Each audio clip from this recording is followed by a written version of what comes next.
Nowadays, sports cars are incredibly fast, but they're becoming so big and overly complicated. Today, we want to find out if these old school recipes still stand the test of time.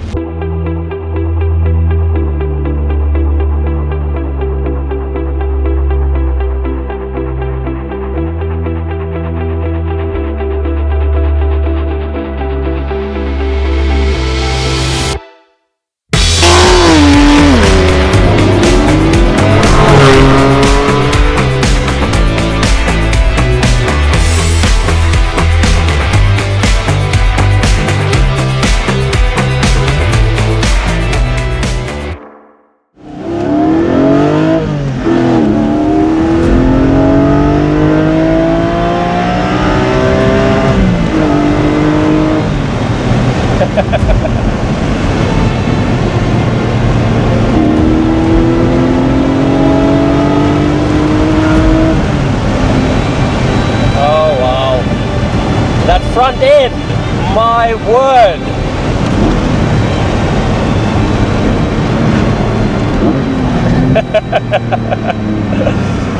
Oh my word. My favorite car just became my more favorite car. Goodness me, man. You know, it's just so crazy that out of all these modern day cars and manufacturers that we have nowadays, everything is becoming so fast, you know, so complicated, so big, so heavy. We're starting to lose this feeling that I have right now, where cars are all about, or were all about how you feel, and not about, oh, the fastest to 200 or 300 or, you know, all these things which are great, but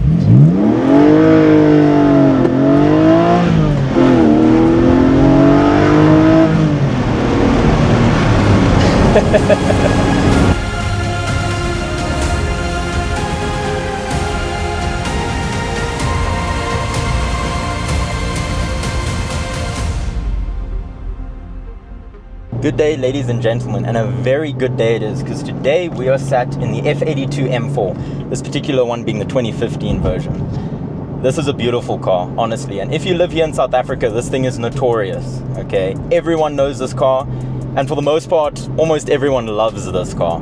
And I'm starting to see why. So 317 kilowatts, 550 Newton meters of torque via that 3-liter twin turbocharged engine.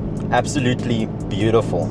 And let me tell you, you feel that power straight away. Straight to the rear wheels, obviously, via this 7-speed DCT gearbox, and these shifts are absolutely lightning fast. Now this particular one sounds incredibly good, and that is due to, I believe, this guy's done downpipes and I believe the mid pipe as well. Still got your rear box and your standard tips, but wow, let me see if I can give you guys a listen to this.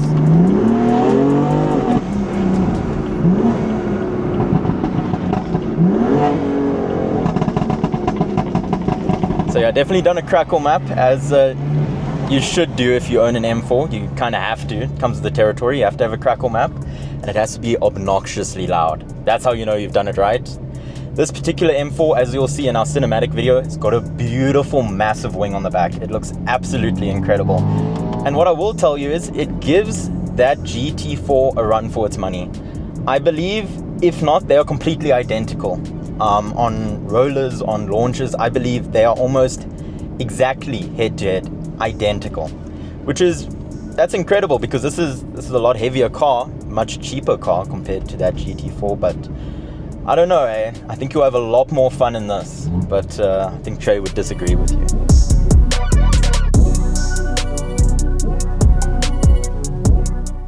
Okay, but enough about just pure raw performance specs. How is this car to drive? Well, seating position's great, you're comfortable, but you still feel like you're fully in control. Steering wheel is nice. I believe these aren't as thick as the newer versions, which you'll hear from Tre non-stop about how the steering wheels are way too thick. This one, for me, is completely fine. I would say it's not too thick, and it's not like the new ones. They've gone a little bit too thick in Tre's opinion, and mine, I agree. Look, cornering this thing is sharp. When you put the gearbox into its fully most aggressive mode, it is extremely sharp. You'll find yourself jerking like a brand new learner driver trying to learn manual in first gear. This thing is just backwards and forwards. But once you're out of first, it goes. But I mean, that's when it's in its fully most aggressive setting. When it's in comfort mode and you're in a bit of traffic like we are now, you can just tune it down by the press of a button and it just goes back to being passive. And it's just like any other car that's got a good automatic transmission, that is. As I said, 7-speed DCT automatic. Extremely fast, but when you need it not to be, doesn't jerk around too much, which is nice. The 911 for many is the perfect sports car, and by all means it is. I love 911 so much. But Caymans, Boxsters, if you're a driver, I think that's where the secret is right there. They are just so incredibly well balanced. The way they handle the package, it's just insane. I mean, you're driving basically a more compact, more tight 911, so how can you actually think that will be worse than the 911?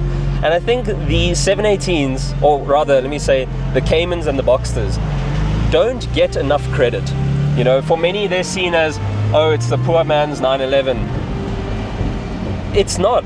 It really isn't. It is, for the sake of saying, one of the, if not the best driving sports car the world has ever seen.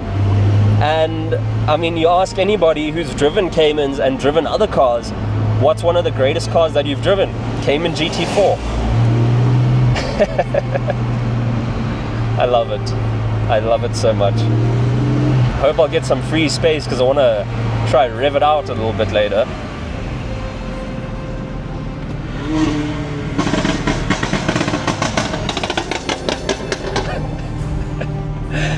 That's the M4 if you're wondering.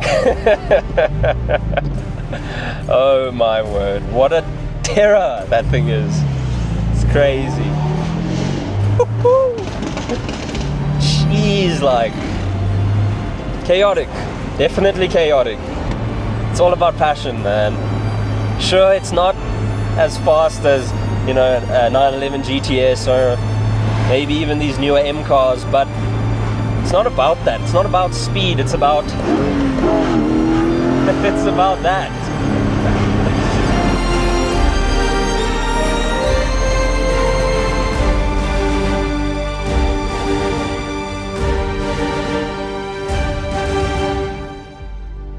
So, we got interrupted by some friends in a massive delivery truck. So we were just saying that the Cayman is, for me personally, you haven't driven it yet. I haven't driven and I haven't driven this yet. So my final take of the Cayman GT4 is, it really is as good as people say it is. For years, it's been the benchmark of what a sports car should be, and it has remained in that position for a long, long time. A lot of people who like driving will actually say that the GT4 is actually better than a lot of 911s out there, and I believe them. We've driven quite a few Porsches. I've driven quite a lot of Porsches as well. Mid-engine. It's the mid-engine setup that literally just makes it insanely capable. That induction noise as well. So this one is stock. This one is very much not stock. But I've heard Caymans and you know, Boxsters and Spiders with full exhaust. When they rev out, and it they sounds better sound, than the GT3. I mean, it's on that same level. Probably. It's the same engine. Well, with so. the GT4 RS. The GT4 RS is something crazy as well. You're right, actually. Yeah, GT4 is different. So, but still, the induction. What are your final thoughts on this? Because we didn't know that this car was in at the dealership. We walked in one day and we were like, oh, well, that's new. Just saw something with a wing and we were like, yeah. gotta drive it. As soon as it has a wing. Tell me what you think. So look, straight off the bat, if you want to be an absolute hooligan, this is like night and day to the Porsche. With the Porsche, you can be a hooligan, but it's much harder to be a hooligan. It's much easier in this. 3 buttons and you're completely sideways. Whereas that, you know, Porsche, it's for cornering. Grip. It's all about cornering, about grip, especially with it being mid-engine. It's going to grip even more than the GT3s. Yeah.